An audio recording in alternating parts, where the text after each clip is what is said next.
لەبارەی لێکەوتەکانی بڕیای دادگای ناوبژیوانی نێودەوڵەتی لە پاریس گفتوگۆی زیاتر دەکەین. بەڕێز ڕێباز حەملان یاریدەدەری سەرۆکی حکوومەتی هەرێمی کوردستان ڕاستەوخۆ لەگەڵمان دەبێت و وەڵامی پرسیارەکانمان دەداتەوە. بۆیە داواکاریم بەسەرنجەوە لەگەڵ ئێمە بینەر و بیسەربین بزانین ئاخۆ هەڵوێستی حکوومەتی هەرێمی کوردستان چییە لە بەرامبەرەوە بڕیارانەدا. بەڕێز ڕێباز شەوتان باش، گەلێک سوپاس بۆی کە ئامادەن لەگەڵمان. دەمانوێت بزانین وردەکاری بڕیارەکەی دادگای پاریس چییە؟ ئایا هەرێمی کوردستان زەرمەندی ئەم بڕیارە دەبێ یا خودنا؟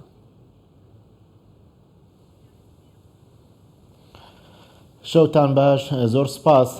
سەرەتا من حەزەکەم لە بارەی ئەم بڕیارەوە سەرنجی خۆم باسکەم کاویژەوەیە کە بەداخەوە لە هەرێمی کوردستان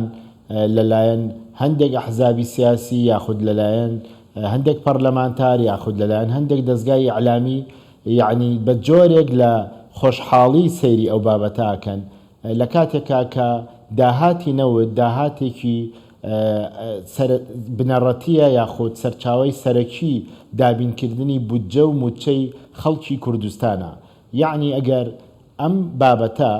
خوا نەخواستە بە زەرەری کوردستان یاخود بە زەرەری هەرێمی کوردستان و حکوومەتی هەرێمی کوردستان پشکێتەوە، ئەوەی لی زەرمەند دەبێت 1.5 ملیۆن موچەخۆری هەرێمی کوردستانە کە تەأسیری لەسەر کۆی هەرێمی کوردستانە بێت، کە تەأسیری لەسەر کۆی هاونیشتیمانیانە بێت، کە تەأسیری لەسەر بازار و ژیانی هاونیشتیمانیانی هەرێمی کوردستانە بێت. ئەو لایەنانەی کە هێزی سەربازیان هەیە، پێشمەرگەکانیان، ئەمنیەتەکانیان، موچەکەیان لە پارەی ئەو نەوتەیە کە وەریەگرن. پەرلەمانتاری بەڕێز کە قساکە لەسەر ئەم بابەتە یاخود خۆشحاڵی خۆی دەرببڕێ لەسەر ئەم بابەتە، موچەکەی لەسەر ئەو داهاتی نەوتەیە. زۆرێکی لە دەستگار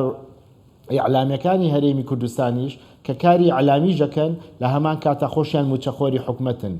بەداخەوە ئێمە ئەبێدەوەمان لەبەر چاو بێت کە هەرێمی کوردستان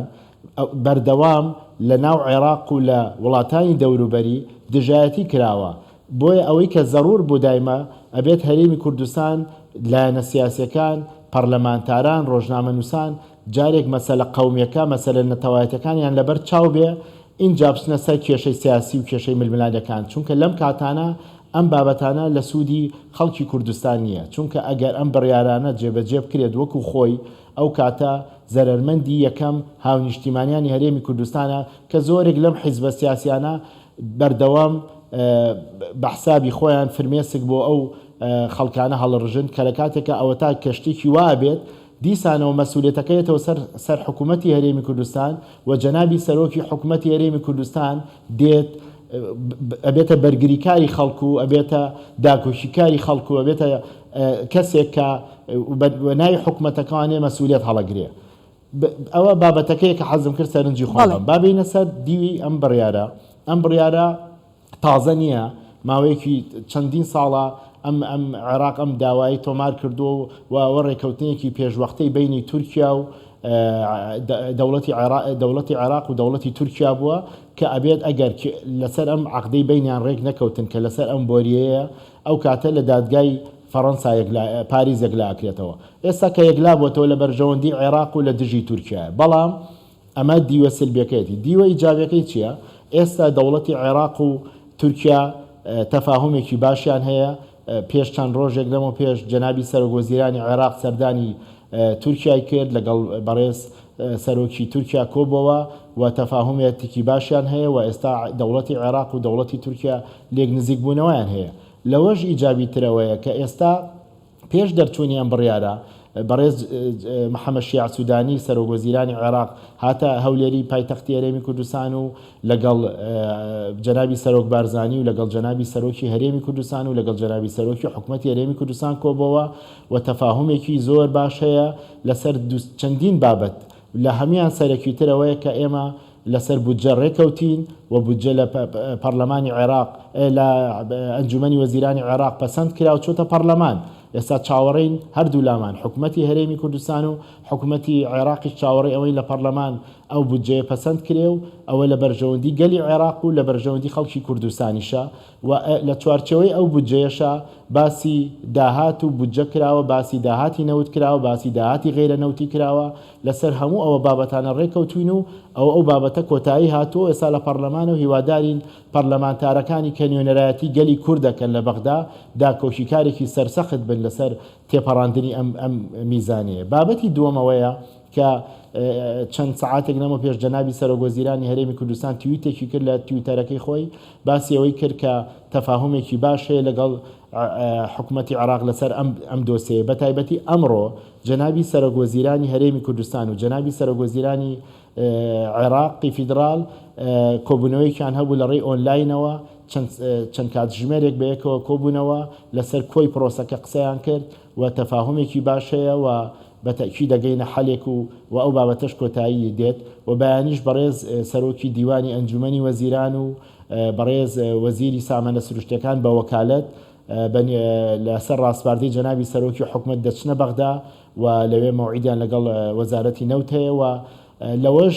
باشتر ئەوەیە کە ئەمڕۆ وەزارەتی نەوتی عێراق خۆی بەیاننامەیەکی بڵاو کردەوە. لە بەیاننامەکە ئەڵێت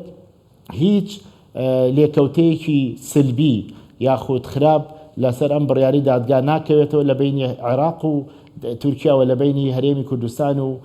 بەغداد، چونکە تەفاهمێکی باش هەیە و هەماهەنگی هەیە لە بینی لایەنە پەیوەندیدارەکانی هەرێمی کوردستان و عێراق و هەروەها هەماهەنگی هەیە لەگەڵ دەوڵەتی تورکیا. باش بەڕێز ڕێباز، کەواتە دەمانوێت بزانین لە دوای ئەم بڕیارەوە ئەو ئاڵنگاری و کێشانەی کە دێتە بەردەم کەرتی نەوت و گاز لە هەرێمی کوردستان چی دەبن؟ ئایا کێشە دروست دەبێت یاخود نەخێر؟ ئێمە کە باسی تەفاهماتەکەین ئەوەیە وتمان مەسەلەی یاسای بودجە تەواو بووە، ئێستا ماوەتەوە مەسەلەی یاسای نەوت و غاز کە لە عێراق دەرچێ. بە خۆشحاڵیەوە کە جەنابی سەرۆکی حکوومەتی هەرێمی کوردستان خۆی ڕاستەوخۆ سەرپەرشتی هەموو ئەو وەفدانەی کردووە کە چوونەتە بەغدا بۆ ئەوەی کە لەگەڵ حکوومەتی عێراق لەسەر ئەم دوو بابەتە سەرەکیە بگەینە نەتیجە. ئێمە لەسەر داڕشتنەوەی ڕەشنووسی یاسای نەوت و غازی عێراق ئەو بابەتانی کە پەیوەندیدارە بە هەرێمی کوردستان و بە نەوت و غازی هەرێمی کوردستانەوە لەسەر ئەوەش لە 40 بۆ 45 تەفاهماتێکی گەورە هەیە لە بینی هەردوو لا و ڕێکیش کەوتوین لەسەر ئەو بابەتانە. ئەوەی ماوەتەوە هەندێک ئیجراعاتی ترە لەسەر لە ڕووی فەنیەوانەیە کە ماوەتەوە یەکلای کەینەوانێ، ئەویش بە وەفدەکانمان بەردەوامە بێ دەچێتە بەغدا لەسەر ئەو بابەتە. بۆیە پرۆژەی یاسای نەوت و غازی عێراقیش کە تەواو بوو بە تەفاهمی هەردوو لا ئەویش دەچێتە پەرلەمانی عێراق و بۆ پەسەندکردن و هیوادارم و تەکیدیشم کە ئینشاءڵڵا لەم ساڵ ئەو یاسایەش دەرەچێت. طبعاً کە ئەو یاسایە دەرچوو چوارچێوەیەکی یاسایی بۆ فرۆشتنی نەوت و غازی هەموو عێراق دیاری ئەکا و لە زمنیشە هەرێمی کوردستان و ئێمە لەگەڵەوەشا خۆشمان لە پەرلەمانی کوردستان کە پەرلەمانێکی دەستوریە یاسای نەوت و غازمان دەرچاندووە و چەندین ساڵە کە حکوومەتی هەرێمی کوردستان نەوتی خۆی فرۆشێ بەپێی ئەو یاسایە ئەیفرۆشێ. معنای وایە ئێمە هیچ کارێکی نایاسایی و نادەستوریمان نەکردووە و لەگەڵ دەوڵەتی عێراق و لەگەڵ حکوومەتی عێراق تەفاهمێکی زۆر هەیە وەکو جەنابی سەرۆکوەزیران باسی کردووە و بەیاننامەکەی وەزارەتی نەوتی عێراقی چەند باسی هەماهەنگیەکە و وەزارەتی سامانە سروشتەکانی هەرێمی کوردستانیش وەکو جەنابەت کەمێک لەمە پێش ئاماژەت پێیا کە بەیاننامەیەکی دەرکردو ئەویش باسیەوەکە کە تەفاهمات و لێک تێگەیشتنێک هەیە لەسەر ئەساسێکی بنەڕەتی یاسایی دەستوری ئەگەینە حەل لەگەڵ دەوڵەتی عێراق و حکوومەتی عێراقی بۆ فرۆشتنی نەوت و غازی هەرێمی کوردستان. طبعاً ئەچینەت قۆناغێکی تر، قۆناغەکەی کە بەو شێوەیە کە عێراق لە ڕێی سۆمۆ طبعاً نەوتی خۆی فرۆشێ و لە بەیاننامەکەی وەزارەتی نەوتی عێراقی ژەمڕۆ ئاماژەی بەوەیەوە کە سۆمۆ ئەچێتە ژێرباری هەموو ئەو مەسئولیەتانەی کە هەیە بەرامبەر کۆمپانیا بیانەکان. طبعاً هەرێمی کوردستان و وەزارەتی سامانە سروشتەکان چەندین عەقدی نێودەوڵەتیان هەیە لەگەڵ ئەو کۆمپانیانەی کە نەوتی هەرێمی کوردستان دەرەهێنن و لەگەڵەوەی نەوتی هەرێمی کوردستان بە بۆری ئەنێرنە دەرەوە و لەگەڵ ئەوانەشە کە نەوتی هەرێمی کوردستان ئەکڕن. ئەمانە هەموو گرێبەستی نێودەوڵەتین و گرێبەستی ستانداردن و ئەمانە هەمووی لە چوارچەوەی یاسا و ئەو ڕێنمایانە کراوە کە لە وەزارەتی سامانە سروشتەکان و پەرلەمانی کوردستان دەرچووە و هەمووی ئیلتیزاماتی نێودەوڵەتیە بۆیە حکوومەتی عێراقیش بەتەنیا ناتوانێت ئەم پرۆژانە بوەستێنێ بۆیە سۆمۆ ئەعلانیەوەی کردووە کە پابەند دەبێ بەوە طبعاً ڕێکاری نوێ ئەگیرێتە بەر بە تەفاهمی هەردوو لا کە چۆن نەوتی هەرێمی کوردستان بفرۆشتێ و بە تەکید ئینشاءالله ئەو بابەتانەش چارەسەرەکرێ و ئەمڕۆ وەزارەتی دارایی حکوومەتی هەرێمی کوردستانیش ئیعلانی کردووە کە بەردەوامە بێ لە دابەشکردنی موچە چونکە ئەولەویەتی جەنابی سەرۆکوەزیرانی هەرێمی کوردستان و حکوومەتی هەرێمی کوردستان لە ئەو ڕۆژی ئەو دروستبوونی ئەم کابینەیە و تەکید کراوەتەوە کە ئەولەویەتی ئێمە لە هەست داهاتێک لەبەردەستی حکوومەتی هەرێمی کوردستانە بێت سەرەتا بۆ دابەشکردنی موچەخۆرانی هەرێمی کوردستانە و دوای ئەوەیەتە سەر پرۆژەکان و خزمەتگوزارەکانی تر و هەرچی ئەو ئاوەدانی و پرۆژانی کە لە کوردستانە کرێ لە سەدا 95 بە داهاتی نەوت کراوە و کە ئێستا خەڵکی کوردستان لەو ئاوەدانی ئەبینێەوە خەڵکیش لە ناوەڕاست و لە باشووری عێراق و کەیان سەرسامە بن بە ئەو ئاوەدانی کە لە هەرێمی کوردستان هەیە چونکە بەڕاستی خۆ ئەوان ژنەوتیان فرۆشتۆ چەندین ساڵی ڕابردوو بەڵام ئەو ئاوەدانی لێرە هەیە لەوێ نەبووە ئەوە هەمووی بە داهاتی نەوت کراوە و بەو پارەیە کراوە کە لەو نەوت دەستمان کەوتووە. باسی خاڵێکی گرنگت کرد کە یەکێکە لە پرسیارەکانی منیش ئەویش بابەتی موچەیە بۆ خۆتان نەزانن باسی بابەتێکەکەین ئێمە نەوت کە پەیوەندی بەتاکی هەرێمی کوردستانەوە هەیە لەگەڵ ئەم بابەتە هاتە ئاراوە و قسە و باسی لەسەرکرا لە دەستپێکا خۆت ئاماژت پێکرد بۆ بە بابەتی سەرەکی هاوڵاتیان ئێستا هاوڵاتیان ترسێکیان لێ نیشتووە لەوەی کە ماف و قوت و موچەیان ببڕێت بکەونەوە دۆخێکی ناهەموار و ناخۆش و ناسەقامگیری ئابووری لە ڕووی داراییەوە ئێوە چۆن دڵنیایی دەدەنە هاوڵاتیان لە هەرێمی کوردستان کە ئەمە ڕوو نادات لە دوای ئەم بڕیارەوە مەبەسمە؟ وەڵام من زۆر سوپاسی جەناب دەکەم بۆ ئەو پرسیارە ئەمەوێتەوە دڵنیایی خەڵکی کوردستان کەمەوە کە لە کۆتاییە ئەوەی مەسئولێتی ئەوان هەڵەگرێ و ئەوەی ئەچێتە ژێرباری ژیان و گوزەرانی ئەوانە حکوومەتی هەرێمی کوردستانە هیوادارم بەلاڕێیان نەبرێن لەلایەن هیچ کەسێکەوە یا لەلایەن هیچ لایەنێکەوە یا لەلایەن هیچ دەستگایەکی عەلامیەوانێ ئەوان چاوەڕێی پەیامی سەرەکی حکوومەتی هەرێمی کوردستان بکەن چیان پێ ئەوترێ ئێمە لە ساڵانی ڕابردوو لە دوای ساڵی 2017 تووشی چەندین قەیران بووین قەیرانی دابەزێنی نەوت قەیرانی شەڕی داعش قەیرانی ئەوە بوو کە ڕیفراندۆممان کرد دەرگاکانمان لێداخرا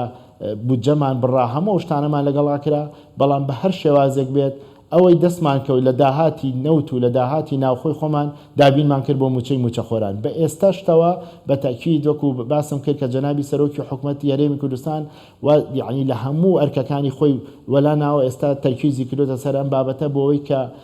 ژیانی خەڵک و گوزەرانی خەڵک پەکی نەکەوێ و بەبێ جیاوازی بۆ هەموو خەڵکی کوردستان بەبێ جیاوازی و هەموو توانامان بۆ ئەوەیەوە من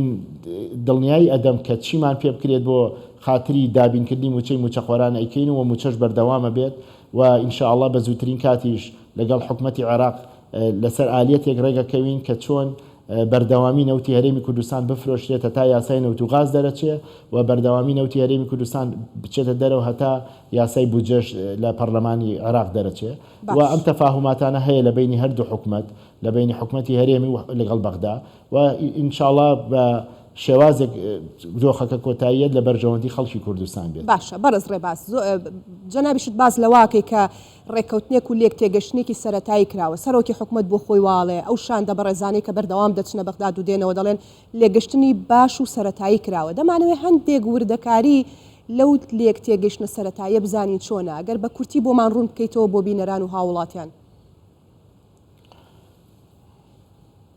پرۆژە یاسایە کە بوو لە ساڵی 2011 لەلایەن حکوومەتی عێراقەوە ئامادەکرا بوو لەسەر نەوت و غاز کە بەپێی ئەو پرۆژە یاسایە مافەکانی ئێمە تیا ڕەچاو نەکرابوو بۆیە ئەو پرۆژە یاسایان هەڵوەشانەوانێ ئێستا ڕژنووسێکی تریان ئامادە کردووە لە چوارچەوەی ئەو داواکاریانەی کە وەفدی هەرێمی کوردستان کە بەپێی دەستور مافەکانی خەڵکی کوردستانیان تیا جێ کردوێتەوانێ لەسەر ئەو بابەتانە وەکو وتم ئەتوانم بڵێم لە سەدا 40 بە 45 ئەو دۆسیانە کۆتایی هاتوو کەەوە ئەو وردەکاری کە ئەڵێن ڕێککەوتنێکی سەرەتایی یاخود لێکتێگەیشتێکی سەرەتایی هەیە ئەوە بەشێکی زۆری بابەتەکە لەوە کۆتایی هاتووە ئەوەی کەماوەتەوە مەوزوعی تەکنیکیە لە بینی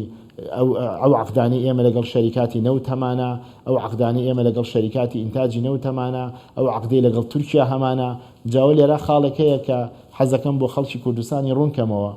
بەردەوام تۆمەتبارەکراین بەوەی کە عقدێکی 50 ساڵیمان کردووە و لەگەڵ تورکیا شەریکین و ئەمە لە مەسلحەتی شخصی ئەگەر ئەو قسانە ڕاست بوونایە و تۆمەتانە ڕاست بوونایە ئەمڕۆ ئێمە تووشیەوە نابووین کە لەلایەن دەوڵەتی تورکیاوە بڵێن ئەو لەگەڵ ئێمە بکرێت کە بڵێن نەوتی کوردستان ڕاگرین و یاخۆ ئیلتیزامەکەن بە دادگای پاریسەوانێ معنایەوەی ئێمە ئەوەش دیسانە ئەو تۆمەتە ڕەت کرایەوانێ لەلایەن دەوڵەتەکە خۆیەوە کە ئێمە ئەستەن هیچ شتێکی شەریکایەتێک نییە بەڵکو عقدێکی نێودەوڵەتی هەیە بەوردی دێمە سەر ئەو باسەکارەکەی ئەوەیە کە بە جەنابتەن باس کرد کە تێگەشتین. بەڵێ دواتر بەوردی دێمە سەر ئەو پرسیارە بۆ بەڕێز بەڵامبەر لەوەی پرسیارێکی دیکەت لێ بکەم بە نوێترین پەیامی سەرۆکی حکوومەتی هەرێمی کوردستان بزانین کە چەند خولەکێکی کەمە ئەم پەیامی بڵاو کردوەوە باز لەوە دەکات ئەوانەی ئەمڕۆ لەگەڵمان ناوەستن باسبەی خۆیان نەکەنە خاوەن دەستکەوتەکانمان و سوود لە سەرکەوتنەکانمان وەرنەگرن. ئەمە نوێترین پەیامی مەسرور بارزانی سەرۆکی حکوومەتی هەرێمی کوردستان بوو. دێمەوە سەر پرسیارەکانم لەگەڵ بەڕێستا ڕێکەوتنێکی استراتیژی لە نێوان تورکیا و هەرێمی کوردستان ئەگەر ڕوخسەتی من بی ئەو پەیامی جەنابی سەرۆکی حکوومەت کە ئێستا ئاماژەت پێەیە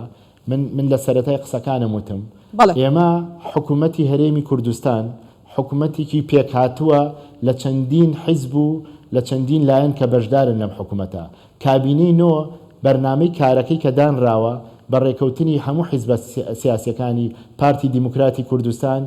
بزوتنەوەی گۆڕان یەکێتی نیشتیمانی کوردستان و حیزبی سۆسیالیستی دیموکراتی کوردستان و هەروەها تورکمان نوێنەریان هەیە لەم حکوومەتە مەسیحەکان نوێنەریان هەیە لەم حکوومەتە ئەم حکوومەتە حکوومەتێکی ئیتلافیە کە پێکاتوە لە هەرێمی کوردستان ئێستا ئێمە لە کاتی کە بودجەمان باش بوو پرۆژەکان هەمووی ئاوەدان بووم هەمومان پێکەوە بووین بۆ ئێستا کە کوردستان تووشی عرقەلەیەگە بێت یاخود تووشی زەختێکە بێت زەختێکی سیاسی نێودەوڵەتی یاخود زەختێکی ئیقلیمی یاخود زەختێک لە بەغداوە بۆ هەموو ئەرکەکە بێتە سەر تیمێکی کەم لە حکومەت یاخود پێکێنەرێک لە حکومەت ئەی ئەوانی کە ئەبێت هەمومان پێکەوە بین چونکە ئەم حکومەت هەمومان پێکمان هێناوە لە پەرلەمانی کوردستان سوێندی یاساییان خواردووە و خەڵکی کوردستان دەنگی بەم حکومەت و پەرلەمانەیەوە دقیق قسەکەی جەنابی سەرۆکوەزیرانەوەیە کە ئێمە لە زروفێکی وایە تووشی ئەوابین ئەبێ هەمومان بینە ژێرباری ئەم مەسئولیەتەوە ئەم مەسئولیەتە نابێت تەنها بەجێهێڵین لەسەر چەند کەسێک و لەسەر جەنابی سەرۆکی حکوومەتی هەرێمی کوردستان ئەمە پەیوەندی بە سەرۆکی حکوومەتی هەرێمی کوردستان تەنیایە ئەم بابەتانە بەتەکید ئەگەر ئێستا لەم زروفە ئەوەتانی سەرۆکی حکومەت دەبێت خۆی دانیشە سەرپەرشتی کۆبوونەوەکان بکات دەبێت سەرۆکی حکومەت خۆی دانیشە لەگەڵ بەغدا و سەرۆکوەزیران بێت ئەبێ خۆی تیم پێک بێنە بینێرێتە بەغا خۆی سەرپەرشتی کۆبوونەوەکان بکە ئەی بەڕاستی ئەنجومەنی وەزیرانمان هەیە بێ هەموو بێنە ژێرباری مەسئولیەتی کواچکەمە پەیوەندی بە قوت و ژیانی هەموو کەسێکەوەیە پەیوەندی بە قوت و ژیانی کەسێکەوە نییە بڵی تەنها پارتیە تەنها یەکێتیە تەنها گۆڕانە تەنها ئیسلامیە تەنها مەسیحیەمە هەموو ژیانی خەڵکی کوردستانە خۆ من باشتێکیکە بۆ جەنابە باس خۆ موچە ئەگەر بی بە ملیۆنی نیەک موچە خۆر بەڵام ئەگەر موچە دابەش نەکرێ بازارە وەستێ خۆ ئەوەی کە موچەخۆری ژیانی ئەوی ژەوەستێت چونکە کە موچە نەبوو لە ساڵانی ڕابردوو بینیمان کە موچە دواکەوت و پاشەکەوتەکرا بازار هەمووی وەستا بوو بەتەکید ئێستا ئێمە لە بەردەم مەرحەلەیەکی قورسین پێویستمان بە یەکڕێزی و یەکدەنگی هەموو هەرێمی کوردستان هەیە ململانە سیاسیەکانمان بخینە ئەولاوە بین خەریکی بەرژەوەندەکانی خەڵکی کوردستان بین باشترە پرسیارەکەی جەناب دەچمەوە سەر پرسیارەکە کاگڕێباز هەڵبەت من هاوکارێکی دیکەم لەگەڵ سەیدا جەمال باتون لە ستۆدیۆ زۆر بە وردی و بە قوڵی گوێی لە قسەکانی بەڕێزت گرتووە جارجاریش سەرە لە قێنێ ینی پشگیری قسەکان تەکە بە پرسیارێکی دیکەی لێ بکەم سەیدا کاگڕێباز بۆ خۆتان نەزانن کە پەیوەندێکی یاخود ڕێککەوتنێکی استراتیژی لە نێوان حکوومەتی تورکیا و حکوومەتی هەرێمی کوردستاندا هەیە دەمانوێت بزانین لەسەر ئەم بڕیارە هەڵوێستی تورکیا چۆن هەڵدەسەنگێنن ئێوە یاخود هەڵوێستێکی ڕوونیان هەبووە لەسەر ئەو بڕیارە ئەزانی لە کۆتاییە هەموو دەوڵەتێک بیر لە بەرژەوەندەکانی خۆیەکاتەوە چونکە بەپێی ئەم بڕیاری دادگای پاریس ئەبێت دەوڵەتی تورکیا گەڕامەیەکی گەورە بات لەبەرەوەی کە ئەم نەوتە بە بۆری ئەوە ڕۆشتووە و لە بەندەری جیهانەوە ڕۆشتووە و بڕگەی دووەمی ئەو بڕیاری دادگا ئەوە بۆ کە لە دەست بەجێ نەوتی هەرێمی کوردستانە بێ ڕاگیرێ هەتا ئەم کێشەیەک لاکرێتەوە تەمان ئەمە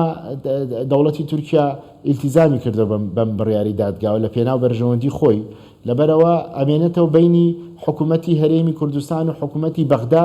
مووقفمان بە یەک مووقف ڕێی خۆمان بین بەرامبەر تورکیا بڵین کاکەوە ئێمە خۆمان تەفاهممان کردووە لەسەر ئەم ئالیەتە بەم ئالیەتە پێویستە ئێوە ئیلتیزام کرد کاتێککە حکوومەتی عێراقی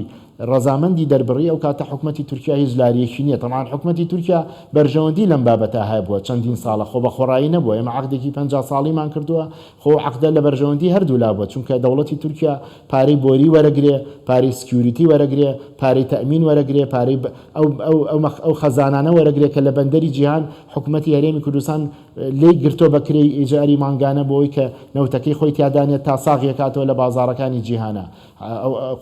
زەرەرە لە حکوومەتی تورکیاش بەڵام طبعاً من حەزەکەم جەنابەت بزانی ڕێکەوتنی بینی حکوومەتی عێراق و حکوومەتی تورکیا تەنها ڕێکەوتن نییە لەسەر نەوت و ئەم بابەتە ڕێکەوتنی ئەمنیە ڕێکەوتنی سیاسیە ڕێکەوتنی درێژخایەنە ڕێکەوتنیەکە لەسەر سنوورەکانی هەرێمی دەوڵەتی عێراق و تورکیا لەسەر هەرێمی کوردستان کە زمنی ئەو بابەتەیە چکە شوێنە سەرەکیەکان ئەوەیە ئەمە ڕێکەوتنێکی تەنها لەسەر ئەم بابەتە نییە گشتگیرە واگەر حکوومەتی تورکیا پابند بێ پێوەی بێ حکوومەتی عێراقیش پابند بێ پێوەی بۆیە بابەتەکە لەوە قوڵترەکە تەنها بچووکرێتەوە لە بابەتی نەوت و غازی هەرێمی کوردستانە بەڵام ئەوەش بەشێکی ئیشەکەیە ئێمە ئەوەی لەسەرمانە بۆی خەڵکی کوردستان لای وازح بێت وەکو حکوومەتی هەرێمی کوردستان وەکو جەنابی سەرۆکوەزیرانی هەرێمی کوردستان ئەوەیە کە بەپێی دەستوری عێراق هەتا کۆتایی ڕۆژمان پێداگریەکەین لەسەر ماف و دەستکەوتەکانی خەڵکی کوردستان و هەرێمی کوردستان لە چوارچەوەی دەستورە ئەوە بابەتێک بابەتی دووەمیانەوەیە ئێمە یەک کاری ناقانونیمان نەکردو بەپێی قانونی نەوت و غازی هەرێمی کوردستان نەوتی خۆمان فرۆشتووە و بەپێی ئەو قانونەش کە دەستوریە لە پەرلەمانێکی دەستوری دەرچووە کە پەرلەمانی کوردستانە لە چوارچەوەی دەستورە ئێمە ئیشی خۆمان کردو ئێستاش لە چوارچەوەی دەستورە هەموو ئامادەیەکاریەکمان کردووە لەگەڵ عێراق ڕێگەکەوین لەسەر بودجە ڕێکەوتوین لەسەر داهاتی ناوخۆ ڕێکەوتوین لەسەر کارگۆکان ڕێکەوتوین لەسەر شنگال ڕێکەوتوین لەسەر ئەوانێت هەموو خاڵەکانی مادی 140 جێبەجێ بکرێت لەسەر ئەوانە هەموو پێداگریمان کردووە و لەسەر نەوت و غازیش کە حکوومەتی عێراق و ئەمریکیەکان و UN پێداگریەکەن کە یاسای نەوت و غازی عێراق دەرچێت ئێمەش لەسەر ئەوەش بە هەموو نەوعێک وەکو حکوومەتی هەرێمی کوردستان هاتووینەتە پێشەوە کە سەپسپۆرەکانمان لەو بابەتە هاتوونەتە پێشەوە بۆی کە یاسایەکی گشتگیری متەوازن بۆ خەڵکی عێراق دەرچێ و لە زمنی خەڵکی هەرێمی کوردستان ئێمە هیچ لاریەکمان نییە و هیچ ڕێگریەکیش ناکەین چی لە بەرژەوەندی خەڵکی کوردستان بێ ئەوەکەین بە تاکید بەڕێز ڕێباس دوا پرسیارت ئاراستاکەم خاڵێکە دەبانێت بۆمان ڕوون بکەیتەوانێ وەکو لە یاساکەدا لە ڕەشنووسی یاساکەدا هاتووە بە بۆی لای بینەرەکانیشمان و لای هاوڵاتیان ڕوون بێ باز لەوە دەکرێت کە سندوقێک بۆ کۆکردنەوەی سەیدا داهاتی نەوت دادەنرێت بەڵام دەبێت لە ژێر چاودێری حکوومەتی فیدراڵی دابێت ئەمە چۆنە بۆ هەردوو لایە واتە هەرێم ئیدی لە مەولاگرنەوەت بفرۆشە دەبێت بچێتە ئەو سندوقە و حکوومەتی عێراقی چاودێری بک بۆی بزانێت داهاتی مانگان و ساڵانەی تۆ چەندە بە کورتی وەڵامم بەرەوە سواس دەکەم خاتونجان وڵی جاوە تۆز وەڵامەکەی تۆزێ با بە وازەح بۆ خەڵکی فەرموو یەکەم ئێمە هیچ شتێکی شاراوەمان نییە هیچ شتێکی شاراوەمان نییە لێ بترسین یەکەم فرۆشتنی نەوتی هەرێمی کوردستان و هاتنەوەی داهاتەکەی هەموو سێ مانگ جارێک لەلایەن کۆمپانیای دیلۆیتەوە تەتقیقەکرێ کە کۆمپانیایەکی بەریتانی نێودەوڵەتیە و ئامادە نیە نەک لەبەر خاتری حکوومەتی هەرێمی کوردستان لەبەر خاتری هیچ کەسێک هیچ شتێکی ناڕاست لەو بابەتەوە بڵێ لەبەرەوە ئەوە وازەحە دوو لەوەتی نەوتی کوردستانە فرۆشرێ کە ئەچێتە بەندەری جیهان لە هەموو ئەو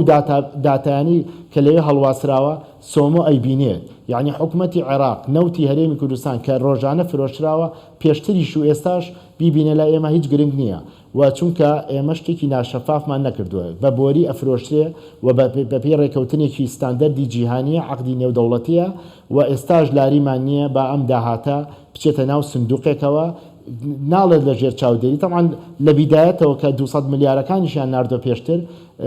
دەستگای چاودێری دارایی عێراق بە هەمانگی لەگەڵ دەستگای چاودێری هەرێمی کوردستان پێکەوە مراقبەی هەموو ئەو چاودێری دارایی هەموو ئەو هینانەیان کردو ئەو داهاتانیان کردو کە لە هەرێمی کوردستان هەبووە و یاخود لە قاڵە سنوورەکان هەبوو یاخود کە لە بەغداوە نێراوە چۆن سەرف کراوە لەبەرەوە ئێستا ئەوە بەشێکە لە تەفاهمەکانمان بەڵێ داهاتی نەوتی هەرێمی کوردستان دەچێتە سندوقێک لە بانقێک کە بانقی مرکزی عێراقی ئاگاداری هێنانەوەکەیەتی و ئاگادارەتی کە چۆن هەرێمی کوردستان و داهاتی دەستکەوتووە و چۆنیش بۆ خەڵکی کوردستان سەرفەکرێتەوە و ئێمە لاریمان لەوە نییە چونکە هەروە بووە بە ئێستاش ئەوان چاودێریەکەن کێ چاودێریەکە هیچ مشکلەمان نییە چونکە ئەستان خۆمان کۆمپانیایەکی نێودەوڵەتیمان ناو بۆیە تەدقیقی تیا بکە. بەڕێز ڕێباز حەملان یاریدەدەری سەرۆکی حکوومەتی هەرێمی کوردستان گەلێک سوپاس بۆی بەشدار بووی لەگەڵمان.